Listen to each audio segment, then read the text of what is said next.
Maka ulama beritahu, kalaulah melalui ibadah Allah tak ampunkan kita, apa cara Allah ampunkan kita? Allah datangkan manusia untuk menyakiti kita. Kenapa Allah datangkan manusia untuk menyakiti kita? Sebab dalam surah An-Nur ayat 22 Allah sebut dengan jelas, sesiapa yang memaafkan manusia dan berlapang dada, maka aku akan ampunkan dia.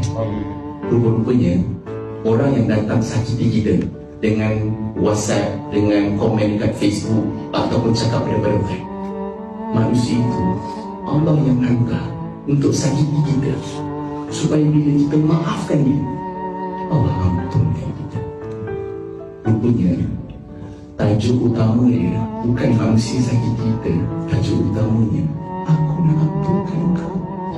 Kan kau minta ampunkan aku, tapi melalui ibadah kau tak dapat, maka aku datangkan manusia. Rupanya manusia itu hanyalah lelaki kiriman Tuhan yang datang untuk sakiti kita.